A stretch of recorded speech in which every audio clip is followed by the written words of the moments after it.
வணக்கம் உறவுகளே, அஸ்ஸலாமு அலைக்கும். இன்றும் உங்களுக்காக பல்வேறு விளையாட்டு செய்திகளோடு வந்திருக்கிறேன். மிக முக்கியமாக நியூசிலாந்து மற்றும் இந்திய அணிகளுக்கு இடையிலான ஒரு நாள் தொடர் எதிர்வரும் 11ஆம் திகதி இந்த போட்டிகள் ஆரம்பிக்கப்படும் சூழலில் இந்திய அணியினுடைய பேர் விவரம் இந்திய கிரிக்கெட் கட்டுப்பாட்டு சபையால் அறிவிக்கப்பட்டிருக்கும் இந்த அணியில் மிக முக்கியமாக அணிக்குள் மீள்வருகையோடு வந்திருக்கிறார் ஸ்ரேயாஸ் ஐயர். எதிர்காலத்தினுடைய இந்திய அணியுடைய தலைவராக கூட வருவதற்கான வாய்ப்பு இருக்கிறது. அவருடைய பொட்டென்ஷியல் அந்த அளவுக்கு இருக்கிறது. எனினும் இப்போது அவர் துணைத் தலைவராக பெயரிடப்பட்டாலும் அணியில் மீண்டும் வந்திருக்கிறார். அணிக்கு வேகப்பந்து வீச்சாளர் சிராஜ், அணிக்கு மிக தேவையான பந்து வீச்சாளர். அணிக்கு மீண்டும் வந்திருப்பது மிக மகிழ்ச்சியான விஷயமாக இருந்தாலும் 15 பேர் கொண்ட குழாத்திலே அணிக்கு மீண்டும் சிரேஷ்ட வீரர்களுடன் 3 சிரேஷ்ட வீரர்களுடன் அணியினுடைய முழுமையான பேர் விவரம் அறிவிக்கப்பட்டிருக்கிறது.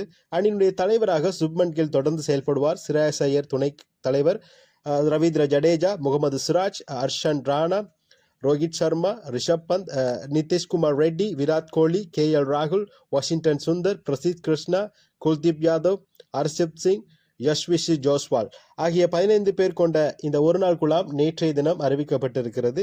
எது எப்படி இருந்தாலும் இந்திய அணி கடந்த வருடம் நியூசிலாந்து அணிக்கு எதிரான டெஸ்ட் தொடரை 3-0 என்ற அடிப்படையில் தோல்வி கண்டிருந்தாலும் இந்த தொடரில் வருகின்ற T20 மற்றும் ஒரு நாள் தொடர்களில் இந்திய அணி வெற்றி பெற்று நியூசிலாந்துக்கு படி தீர்க்குமா? இது மிக முக்கியமான தொடர். காரணம், 2 அணிகளும் சம வலுவான ஒரு 2 அணிகள். கடந்த 10 ஆண்டுகளில் 2 அணிகளுக்கும் இடையிலான வலுவான போர் ஒன்று இருக்கிறது. இருந்தாலும் இந்த போட்டியில் இந்திய அணி அதிகமான வெற்றி பெறும் வாய்ப்பு இருக்கிறது. காரணம், இந்திய அணியில் இப்போ நடைபெற்றுக் கொண்டிருக்கும் விஜய் ஹசாரே கிண்ண போட்டிகளிலே மிக சிறந்த சிரேஷ்ட வீரர்களும் ஒரு நாள் அணியுடைய வீரர்களும் சிறப்பாக செயல்பட்டிருக்கிறதன் காரணமாக அதிகமாக இந்திய அணி வெற்றி பெறுவதற்கான வாய்ப்பு அதிகமாக இருக்கிறது. இந்திய அணி இந்த தொடரை முழுமையாக கைப்பற்றும் பட்சத்தில் தொடர்ந்து இந்திய அணி தான் இந்த ஒரு நாள் தொடரிலும் முதலாவது அணியாக இருக்கிறது. T20யிலும் இப்போது ஒரு நாள் ஒரு சிறந்த அணியாக இந்திய அணி இருப்பதன் காரணமாக இது இந்திய அணிக்கு மிக வலுவான ஒரு போட்டி தொடராக இருக்கும். இப்படி இருக்கும் சூழலில் ஆஷஸினுடைய 5வது போட்டி ஆரம்பிக்கப்பட்டிருக்கிறது. இந்திய நேரப்படி அதிகாலை 5 மணி அளவில் நாணய சுழற்சியில் இங்கிலாந்து அணி வெற்றி பெற்று முதலாவதாக துடுப்படுத்தாடுவதற்கு தீர்மானித்திருக்கிறது. இந்த தொடரினுடைய உடனுக்குடனான ஸ்கோர் விவரங்களை உடனுக்குடன் நான் வருவதற்கு தயாராக இருக்கிறேன். தொடர்ந்து என்னுடைய காணொலியை பாருங்கள். பிடித்திருந்தால் சப்ஸ்கிரைப் பண்ணுங்க, லைக் பண்ணுங்க, கமெண்ட் பண்ணுங்க.